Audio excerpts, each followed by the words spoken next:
Zelensky and European leaders, they committed to actually buying from US and military equipment for $100 billion to support Ukrainian forces, right, and the war efforts in Ukraine.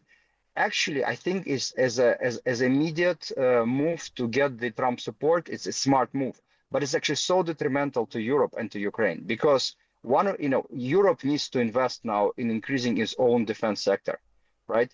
Not spending money on the US. Now, Donald Trump, he, as we were saying earlier on, he's now ruled out sending American troops to Ukraine if there's a peace deal. He made those comments during an interview with Fox News this morning. That's his first. It's talks between him and Zelensky, Trump and European leaders at the White House. The President Trump said the prospects of a trilateral or three-way meeting were becoming clearer. I think they're doing okay. I wouldn't say they are ever going to be best friends, but they're doing okay. And we're just going to see. So we're setting up a meeting. I sort of set it up with Putin and Zelensky. This is the biggest bad situation since World War II. There's been nothing even close. Donald Trump there. Now, Oleksandr Danylyuk is a former Ukrainian government minister and former secretary of the country's National Security and Defense Council. Oleksandr, welcome to the program. Thank you for joining us. Yes, good evening. Oleksandr, I've been just looking at the words of the leader of Ukraine, Volodymyr Zelensky. He's describing what happened at the White House as positive, as constructive. Was it positive? Was it constructive? And if so, in what way? Well, if you just compare the previous meeting, that was in February, then, comparing to the previous one, clearly that was a very constructive meeting. First of all, it wasn't stopped prematurely, right? So also there was a big group of support of European leaders accompanying the Ukrainian president. So I think setup was much better, and that actually would also put Trump in a different position. So overall, obviously, it's much more constructive. You see that, the Europe is united. The Europe sees the fact that so many leaders actually came to Washington. It shows that the majority of leaders see this war is not between Ukraine and Russia, but rather between Russia and Europe. Because just at this stage, it's Ukraine involved. But it's all about this security of Europe. Yes. The meeting yesterday was certainly a huge improvement on what happened in February, to the extent we didn't see the leader of Ukraine being abused, being ganged up upon, an attempt almost to humiliate him. There was none of that yesterday, and that is to be, well, as far as it goes, to be welcomed. But I just wonder, did it get any closer to peace? I mean, can you imagine, your thoughts on this, could there be a meeting between President Zelensky and Putin while those Russian attacks continue? Yes, it looks like this is currently the plan where it's all going to. But we also need to understand what this meeting will bring, right? Yes. It will bring just two sides stating their positions. I have no more expectation than just, both parties stating their position, even exaggerating their positions, because they know that after that, most likely there will be another meeting mediated by Trump, most likely himself without European leaders, maybe with European leaders. And that's where there will be maybe some, real discussions happening. So let me ask you this. Okay, so exactly, meeting is, I suppose, better than not meeting, but in the end, it is about what is discussed and what is agreed. I mean, in as far as it's possible to see down that road at this point, what do you imagine it might be possible for the Ukrainian side, for Zelensky, for the Ukrainian negotiators to put on the table that might help persuade Putin to cease this onslaught, this illegal onslaught after the invasion of your country? Nothing. So nothing. Concessions on the Ukrainian side. So what will it take to end the war? Nothing.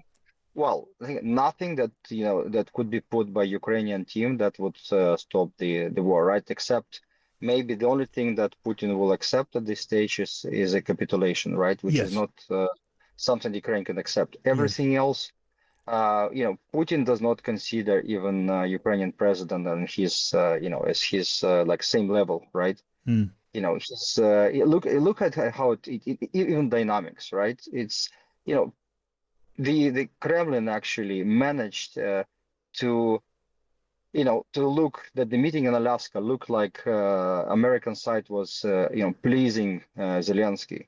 Like yesterday meeting was looked like European side was trying to please Trump. So Yes. guess how Putin would position himself in a meeting with Zelensky.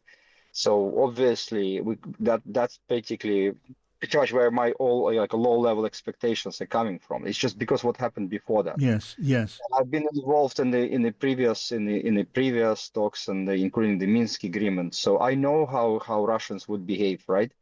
They pretty much will increase the stakes. By the way, before this meeting, if it happens, there will be we should expect an intensification of the military actions on the front line, but also against the civilians because that's what they do.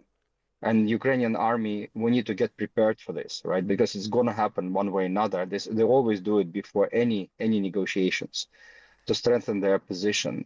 But then it will be just demands. Again, the real discussion will happen with mediation. Yes. Yes.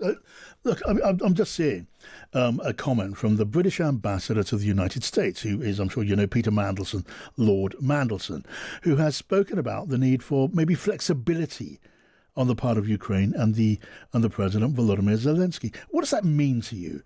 Where might there be room for flexibility, whatever that means? Well, it looks like the flexibility would be around the territorial areas, right? So say basically that's where it could be some flexibility. It's very difficult for Zelensky actually to do this, but that could be possible. And when you say But I that, when think you say flexibility around territory, are you talking about, as others have, just freezing the conflict on the current front line, the line of contact, as it's been called? Because that would involve, in effect, handing over Ukrainian territory to Russian control, well, until such time as Russia withdraws from it, which is not something one imagines. Yes, I think that maybe is the most logical start. Although even that will be quite difficult for Ukrainian leadership. Even that will be difficult. But I think the reason I don't want to focus only on this, territorial or something that would please Putin. Putin, my assumption, right, and my starting point that Putin don't want to stop the war, right? For him, it's just a big political game where he see that Trump is got involved and he want to get some deal. And so Putin just want to squeeze out of this political move of Trump maximum for his own benefit, right? So, but he doesn't want to stop the war. He just warm up the Russian military machine, and it's just getting the inertia. And it's the defense sector is working, the economy is working on supporting the war efforts. He just cannot stop it though so quickly without the negative consequences for Russia. He is going to basically be preparing for bigger war. For him, it's just a tactics at the moment.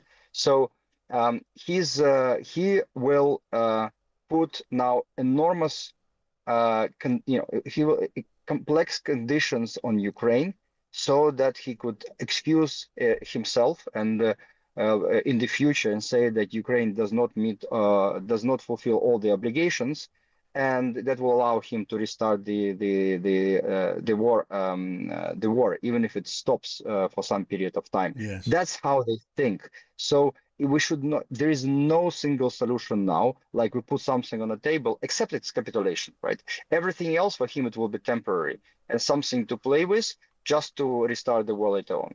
Okay, it is a And that's why I think this is why actually I just want to make one point is that yesterday Zelensky and European leaders they committed to actually buying from US and military equipment for $100 billion to support Ukrainian forces, right, and the war efforts in Ukraine.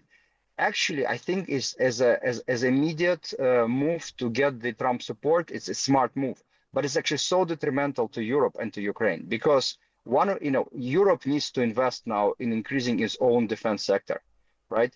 Not spending money on the US, but actually investing in own defense sector to become much stronger, to be ready to defend themselves, Yes. despite any political moves across the ocean. Yes. This is something which is actually quite worrying.